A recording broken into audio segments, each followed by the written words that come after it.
you have less money than Elon, you should probably watch out. You could make a swarm of assassin drones for very little money. You're a supervillain. That's what a supervillain does. What are his real intentions? Yeah, and why does he refuse to talk about his personal life? Like, what's he hiding? He's going to be building a very big plant in the United States. He has to, because we help him, so he has to help us. Even the most golden among us, I mean, they have stellar careers. But if you look at the other areas of their lives, you'll see where their demons manifest themselves. Why do so many people say he's evil? Isn't he? What are you talking about? He's literally saving humankind. Oh, come on. Is it true that you are evil? No, I am not evil. I just misunderstood. What the hell do you make of someone like that? What did he do? He made an electric car. It's basically impossible. And then he built a bloody rocket that you could reuse, which was impossible. And then he put one of his cars on top of the rocket and he shot it up into space. Okay, we need to get to the bottom of who Elon Musk really is. Okay, so when did it all start? It's not when or where, but who. It starts with the world's oldest supermodel. Her name is May, like the month, but with an E at the end. Thanks for spelling my name, Elon. It says May Haldeman immigrated from Canada to South Africa in 1950. 20 years later, she married Elon Musk, and a year after that, in 1971, Elon was born. Yeah, he always was very curious, and when he started reading, anything he read, he memorized. I mean, he knew exactly what he'd read. I thought I was insane. Why'd you think you were insane? Because it was clear that other people did not. Their mind wasn't exploding with ideas. They wouldn't understand you? I hope they wouldn't find out, because they might put me away or something. You thought that? For a second, yes. He hated going to school because the other kids liked to follow him home and they would throw soda cans at his head. Wasn't his parents' marriage tumultuous? Yeah, Errol was allegedly abusive. Allegedly. Did you suffer that kind of abuse? Yes. You know, there was a saying in South Africa, when you get divorced, you stop falling in the shower. Because every time you have a scene with bruises, you said you fell in the shower. Elon never talks about his father. Why is that? Whenever the topic of Errol arrives, members of Elon's family clam up. They're in agreement that he is not a pleasant man to be around. It was not a happy childhood. My father has serious issues. So he sought refuge in computer games, which got him into coding. He made a space-themed video game called Blaster. What did video games do for you? And they made me want to learn how to program computers. Because then I thought, well, I could make my own games. You get to control something. Yeah, you can construct a little universe. When I was in high school, we called them geeks. And it was not a compliment. What is a geek? Somebody who is obsessed with learning something, mastering a skill set or a body of knowledge, and would rather do that than develop social skills. I think on Wikipedia it says that I was inspired by my father in terms of technology. This is actually not true. I think that needs to be corrected.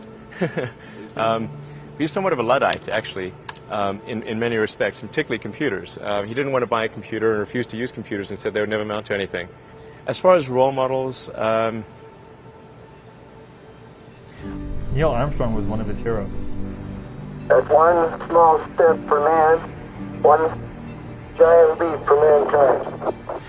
Do you think, from your knowledge of the moon, having been there, that it is going to be possible in the foreseeable future to set up scientific bases there on anything like a large scale? Oh, I'm quite certain that we'll have such bases in our lifetime. That, right there, that's what gave Elon his purpose. when I was growing up, I'd read lots of books, and they were very often set in the United States. It seemed like a lot of new technology was being developed in the United States, so I thought, okay, I really want to work on new technology, so I want to get to Silicon Valley. Back in '95, there weren't very many people on the internet, and certainly nobody was making any money at all. Most people thought the internet was going to be a fad. In the following years, he founded Zip2 and then PayPal. So this is an ATM. What we're going to do is transform the traditional banking industry. I met him when I was 18, he was 19. We were at college. Science fiction novelist Justine Wilson. My fear is that we become spoiled brats, that we lose a sense of appreciation and perspective. How many kids did they have? 6. I'm only counting 5. I had a son who died at 10 weeks. It was called a SIDS-related incident. And I went to Burning Man, I think 6 times after that happened. And I had a ritual I would do. And I would go to the Temple of Loss, but I always found a place on one of the walls, and I would write, Nevada Alexander Musk. He was a good baby. And then they would set the temple on fire. And that ritual was incredibly comforting to me. Did Elon ever talk about it? No. He just threw himself into his work. There need to be things that make you look forward to waking up in the morning. You wake up in the morning, you look forward to the day, forward to the future. A future where we are a spacefaring civilization and out there among the stars, I think that's very exciting. We create a parallel world to escape the world that rejects us, or the world that we find too painful to live in. But some people are so good at doing this and master such an amazing skill set that they take their world and they infuse it into our world and they change the world. And these are the people we call visionaries. 2008, the rocket company is not going well. You've had 3 failures. Great. The car company is hemorrhaging money. Yeah. Each month that passes is literally costs us tens of millions of dollars. I mean, we need to appreciate that. And the American economy has tanked in the worst recession since the Great Depression. Right. This is serious. This is a major threat to our economy. Move it there! What was that year like for you? And I'm getting divorced, by the way.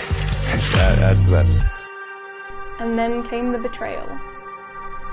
Who betrayed him? SpaceX's lack of experience bothers some NASA legends, like Apollo astronauts Neil Armstrong and Gene Cernan. But having cut my teeth in rockets more than 50 years ago, I am not confident. Now is the time to overrule this administration's pledge to mediocrity. You know, there are American heroes who don't like this idea. Neil Armstrong, Gene Cernan, and I wonder what you think of that. I was very sad to see that, because those guys are, those guys are heroes of mine, so it's really tough.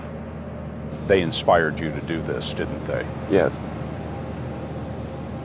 And to see them casting stones in your direction. It's difficult. Did you expect them to cheer you on? So they're hoping they would. What are you trying to prove to them? I think he understood at that moment that he would never fit in. But I think people can choose to be not ordinary. You know, they can choose to not necessarily conform to the conventions that were taught to them by their parents. So yes, I think it's possible for ordinary people to choose to be extraordinary. But the edge can be a very interesting place to be. I mean, it can be lonely and painful and sometimes dangerous, and I don't mean to underplay any of that. But it's also the place where something is in the process of turning into something else. Revolution enters at the edges. Well, we've spent part, if not most, if not all of our lives trying to amputate those parts of ourselves that did not fit.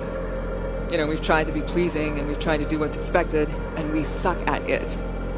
And we eventually reach a point where we realize that we are so depressed or stuck or numbed out that the only way to save ourselves is to figure out how to be ourselves on purpose. Before we call these people visionaries, this is bad. Before they have that kind of success, we have other words for them. We call them, geek or outsider, socially awkward, weird, a little different, odd one out. When critics say you can't do this, your answer to them is, we've done it.